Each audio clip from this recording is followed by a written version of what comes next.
करके ही दिखाओगे। हिम्मत करना चाहिए। जैसे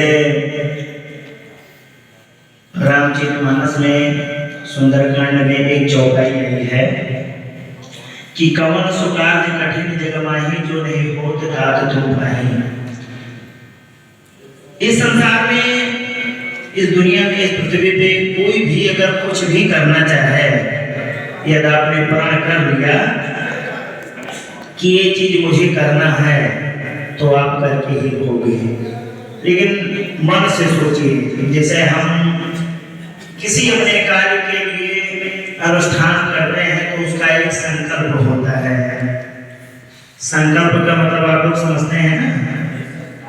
जो मान लीजिए कभी पूजा पाठ करते हैं तो उसके पहले हाथ में अक्षत फूल या ये सब ले करके कुछ और संकल्प करते हैं कि प्रभु मैं 7 दिन तक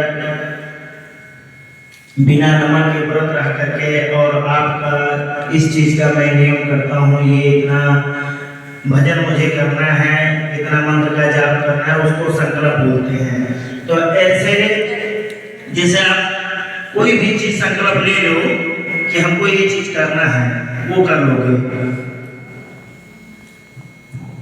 जिस व्यक्ति को आगे जाना होता है या कुछ करना होता है, वो कभी घूम करके पीछे नहीं देखते हैं और ना कभी किसी का कोई बात सुनते हैं। जो व्यक्ति किसी का बात सुना या घूम के पीछे देखा या और चीजों में अपना दिमाग लगाया, वो कभी सफल नहीं पा सकता है। निंदक नेड़े राखिए आंगन कुटी छवाए। जो व्यक्ति आपका बुराई करे, हमेशा पीछे भी पड़ा रहे, तो इस बात को आप मत सोचिए कि वो हमारे पीछे पड़े हैं या हमारी हमेशा बुराई करते हैं। जो भी आप करोगे वो अपने लिए, और कभी किसी के कहने के अनुसार नहीं चलना चाहिए कि जैसे मैं पढ़ाई कर रहा हूँ तो कोई कहे चलो यार मैच खेलाते हैं या ये कराते हैं वो कराते हैं। इस सब चीज में आप अपना दिमाग लगाओगे तो कुछ नहीं कर पाओगे। जैसे कि मैं एक उदाहरण देता हूँ।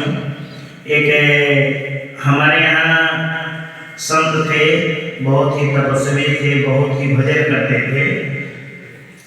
तो उनके पास बहुत ही ज्यादा धन प्रॉपर्टी सब कुछ था, और संतों के पास हमेशा रहता है, क्योंकि उनको कोई खाने पीने वाला और कोई खर्च करने वाला होता नहीं है।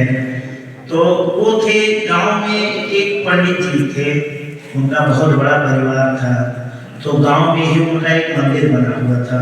उस मंदिर पे तमाम लोग पूजा पाठ करने आते थे। तो महात्मा जी बाहर आते थे तो एक पंडित जी को अपना उत्तराधिकारी चुनो। तो उनके मन में आया कि ये आचार गद्दी है, इस गद्दी का जो है, जो ब्रह्मचर्य का पालन करें उसी को मैं बनाऊं। उनके परिवार में ये चर्चा हुई कि आपके बेटे को बनाते हैं। कहे नहीं पंडित जी, हमारे तो बच्चा ने सोचा कि मतलब ये कोई गलत काम है नहीं होगा, कोई ऐसा चीज़ है, ठीक है अगर बन जाते हैं। तो घर वाले मना किए कि नहीं मत बनो, वो माने नहीं। और गुरु जी भी कहे कि समझाए कि इस दुनिया में आपका कोई है नहीं, अगर जीवन के साथी कोई संसार में इस दुनिया में कोई है नहीं, अपना और पराया समझ सकते हैं आप। तो उन्होंने कहा कि नहीं, हमारे माँ है, बाप है, भाई है, भौजाई है, बहन है, ये है वो है, कहीं कोई नहीं है। उन्होंने नहीं माना, कहे कि नहीं है। तो कहे अच्छा चलिए ठीक है। एक दिन जो महात्मा जी आश्रम पर थे, उन्होंने कहा कि यदि आप नहीं मानते हैं तो आपको मैं छूट देता हूँ, आप शादी विवाह कर लीजिए और उसके 2 साल 4 साल 5 साल बाद आइए। शादी विवाह जब वो कर लिए, 1 साल के बाद महात्मा जी की तबीयत ज़्यादा खराब हो गई। ये हुआ कि अब नहीं बचेंगे, उनकी दवा वगैरह सब कुछ हुआ। जब दवा और ये सब हो गया, वो फिट हो गए, तो गांव के लोग सब पूछे कि महाराज ये कैसे आश्रम चलेगा। तो कहे कि चलिए जो कोई ब्रह्मचारी व्यक्ति नहीं तैयार होगा तो मैं किसी सदग्रस्त को ही बैठाता हूँ।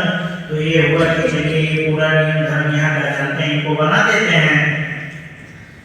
उनके घर वालों ने कहा कि आपको जो मैंने कहा दिया नहीं बनाएंगे, अगर बनाना होता तो हम उसी समय बना देते। कहे ठीक है, आप